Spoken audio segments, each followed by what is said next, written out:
Grabe, may naganap sa kondo. Kim Chiu umiiyak ng 2 AM. Paolo Avellino tumakas. Ano talaga ang nangyari? Para sa screen lang daw na ang lahat sa pagitan ni na Kim Chiu at Paolo Avellino ay walang iba kundi ang on-scene chemistry. Ngunit ang isang birding tuwalya ay maaaring nagbago lamang ng lahat.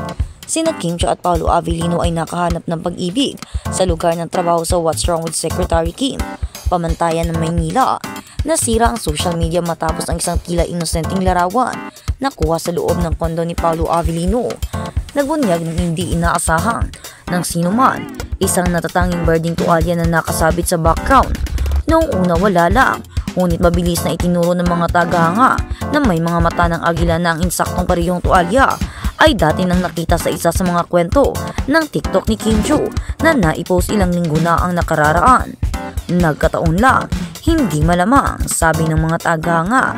Iyon lang ang kinuha. Sa loob ng ilang oras nagsimulang mag-trending ang hashtag KimPao at sumabog naman ang mga teorya sa mga platform.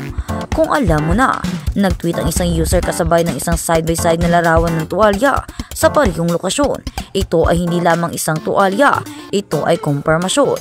At marahil ito ay sa loob ng maraming buwan. Ang mga haka-haka tungkol sa pagiging malapit ni Kim at Paolo sa labas ng screen ay kumulo na pinalakas ng gabi-gabi ng mga nakikita.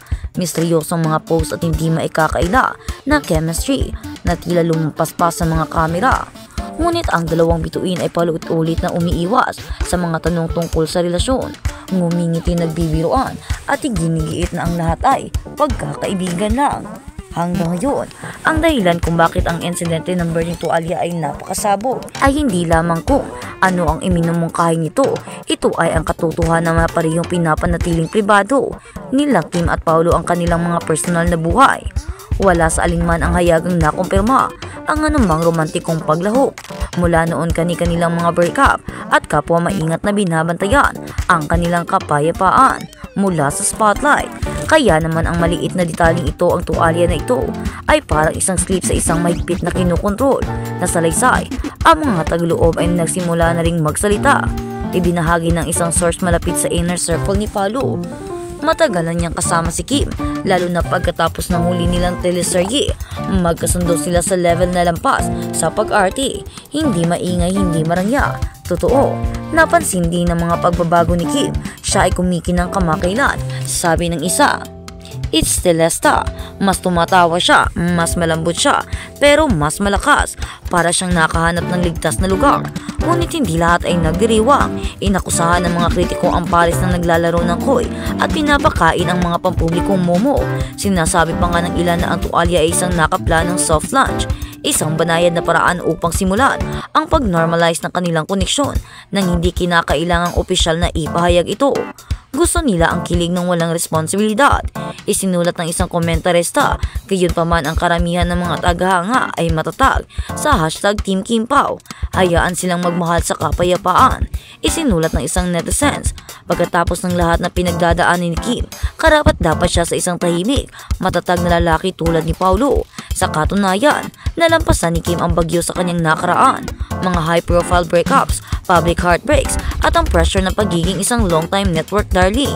Si Paolo sa kabaligtaran ay palaging nasa ilalim ng radar na kilala sa kanyang matinding privacy at tahimik na lakas. Iba ang dynamic nila. Ito ay mature, banayad at gaya ng sinasabi ng isang director. Tulad ng dalawang tao na hindi nagsisikap na patunayan ng anuman, nag-i-enjoy lang silang kasama ang isa't isa. Gayunpaman ang tuwalya ay nanatiling nasa gitna ng lahat ng ito. Sa isang mundo kung saan maingat na kinokerate ang mga celebrity ang bawat detalye ng kanilang buhay, isang bagay na kasing mundo nilang gamit sa bahay ang pumukaw sa pambansang kuryosidad. Hindi ito ang tuwalyang mismo, ito ay sinasagisag nito ang presensya, pagpapalagayang loob, ang pagtawid ng mga personal na spasyo. When asked about the now viral photo, Paolo gave his signature smirk and said, Towel lang yun, pero salamat sa concern nyo. Kim on the other hand simply laughed during recently live stream and whispered, wala akong sasabihin, but grabe kayo manguli. Hindi yun pagtanggi, iyan ay hindi kahit isang pagpapalihis, iyon ay isang spark. At ang mga tagahanga, nagpunta sila mula sa pagpapadala hanggang sa pagdiriwang. Hindi namin kailangan ng press con, sabi ng isa, amin ang tuwalya. Nakikita rin ng mga tagaloob ng industriya ang pagbabago, hindi na ito basta fan service, sabi ng isang producer. If Kim Pao is real, and I believe it is, it could redefine celebrity relationships in the Philippines. It's low-key, walang drama, puro vibes lang. Ang birding tuwalya sa lahat ng bagay ay maaaring nagawa kung ano ang hindi magagawa ng mga buwan ng haka-haka. Itulak si Kim Pao sa liwanag, hindi sa pamamagitan ng puwersa, hindi sa pamamagitan ng skandalo, ngunit sa pamamagitan ng isang tahimik, intimate na kapantaong sandali sa pagpatuloy ng buzz. Isang bagay ang tiyak, Kim Chiu at Paolo Avellino ay hindi maaaring hindi kailangang sabihin ang mga salita. Ang kanilang katahimikan, ang kanilang closeness at oo, their shared towel ay sapat na ang nagsabi. Ang pag-ibig ay hindi laging may kasamang deklarasyon. Minsan lumalabas ito sa background ng isang larawan, sa isang malambot na birding tuwalya, tahimik na kabitin, sinasabi sa buong mundo kung ano ang napakahiyang aminin ng puso, at marahil iyon ang uri ng pag-ibig na mas kailangan nating lahat. At sa kabilang banda, Paolo Avellino na namumuno sa bagong serye ng ABS-CBN. Sa kanyang pagpirma sa Star Magic, si Paolo Avellino ay nagsimula ng bagong kabanata sa kanyang karera na may planong maging lead star ng isang paparating na serye. Ang bagong simula ng aktor ay inihayag ng Star Magic nitong Lunes, habang kinumpirma na manatili siyang pamilya. Gayunpaman, ang mga detalye sa kanyang paparating na serye ay hindi na ibinunyag. Nananatiling kapamilya si Paolo Avellino dahil opisyal na siyang umuwi at sumali sa Star Magic. Paolo ay minamahal ng tagahanga dahil sa kanyang walang hirap na kakayahan sa paglalahad ng iba't ibang genre. Inihayag din ng mga media platform ng Star Magic ang pagsali ni Paolo Avellino sa ahensya sa parehong araw. Male good-looking pleasing personality, versatile and creative, tatak Star Magic, welcome to the family. Here's to create new memories with you as we move forward forever. Nagmamahal love Star Magic, hashtag Paolo Avellino.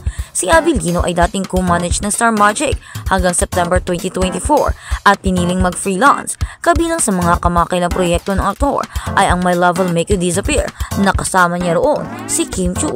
At sa kabilang balita, Kim Paolo maraming alibay sa relasyon. Nagagulo ang mga Kim Pao funny nang mag-announce ang ABS-CBN Studios tungkol sa new serye ni Kim Chiu at Paolo Avellino.